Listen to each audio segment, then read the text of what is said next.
सब कुछ आपकी वजह से हुआ है, सब कुछ आपकी वजह से हुआ है। मेरी वजह से? एक तो सोच रहा था कि तेरा नुकसान हो गया है, तेरी मदद करूंगा, लेकिन तेरी बातें सुनकर तो मेरा गुस्सा बढ़ गया। अब तुझे मदद करने से कोई फायदा नहीं है। तू यही पड़ा रह, हमारी नाव छोड़ दे और चल, भाग यहां से, भाग। ठीक है, ठीक है, ठीक है, ठीक है, समय आएगा, एक दिन मैं मोरल का घमंड तोड़ कर दिखाऊंगा। हाँ।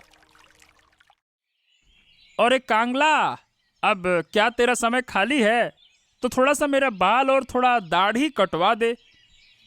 हाँ हाँ हाँ दिनेश भाई, आओ आओ आओ, आज मैं बिल्कुल खाली हूँ, तुम बैठो, मैं काट देता हूँ, रुको।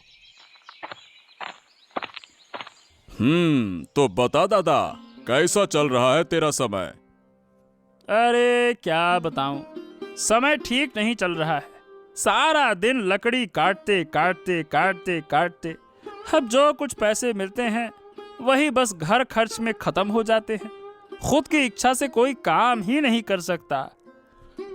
क्या कहें, सबका यही हाल है दादा। अब देखो, मुझे ही देख लो, सुबह से यहाँ बैठा हूँ बाल दाढ़ी काटने के लिए, लेकिन कोई भी आता ही नहीं है दादा। जो भी आते हैं वो कर्ज लेकर बाल दाढ़ी कटवा जाते हैं और फिर समय के बाद मुझे भूल जाते हैं। अब किससे मांगू पैसे? एक तो समय पे पैसे नहीं देंगे, फिर पैसे देंगे भी तो बड़ी आनाकानी करेंगे। अरे ऐसे कैसे चलेगा दादा, आप खुद सोचो ना। यही तो बात है, किसी भी काम में ना मुझे शांति ही नहीं मिलती। लोग काम करा लेते हैं और पैसे नहीं देते। ये मैं भी समझ नहीं पाता कि कैसे लोग कैसे हैं, ऐसा कैसे करते हैं। तो दादा, पहले तो तुम लकड़ी से विभिन्न प्रकार की चीजें, डोंगी, नावें बनाते थे, अब वो काम क्यों नहीं करते? अरे तो किसके लिए बनाऊं? अगर कोई कहे तो बनाऊं, नहीं तो ये सब चीजें बनाकर अपना समय क्यों बर्बाद करूं? हैं?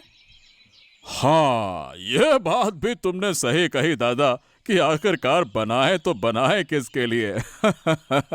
तो ये बताओ दादा, अब लकड़ी काट कर क्या करते हो? अरे लकड़ी का और भी काम है भाई। मैं इन लकड़ियों को जलाने के लिए बाजार में बेच देता हूँ। अब बाजार में बेचकर अच्छा मुनाफा भी मिल जाता है इसका।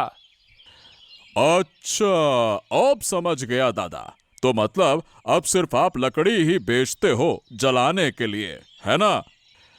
और क्या। अच्छा, मानो दादा, कभी ऐसा मौका आए कि फिर से तुम्हें लकड़ी से कोई सामान या डोंगी नाव बनानी पड़े, तो क्या करोगे तुम?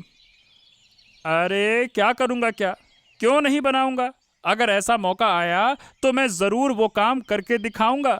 आखिरकार वो मेरा पसंदीदा काम है। अब लेकिन सवाल ये है कि ये मौका आएगा कहाँ से। इस गांव में कोई इन कामों को ज़्यादा महत्व ही नहीं देता है। धीरे धीरे लकड़ी के सामान से उनका विश्वास भी उठता जा रहा है। अरे दादा, तुमने इन कामों की आदत जो डाली थी, कहीं ऐसा ना हो कि तुम इन काम को ही भूल जाओ, हैं? भूलने का सवाल ही नहीं, ये कौशल मुझे ऊपर वाले ने दिया है। हाँ, तो चाहे मैं आज करूं या 5 साल बाद करूं, ये काम मैं कभी नहीं भूलूंगा। लेकिन हाँ, मेहनत से कुछ पैसा तो आना चाहिए, ताकि मेरी मेहनत का सही मूल्य तो मिल सके। क्यों? हाँ दादा, हाँ हाँ, ये बात तो तुमने बिल्कुल सही कही। हाँ। अरे गिन्नी, अरे तुम कहाँ चली गई? जल्दी से बाहर आओ। देखो, अरे देखो हमारे साथ क्या हो गया। ये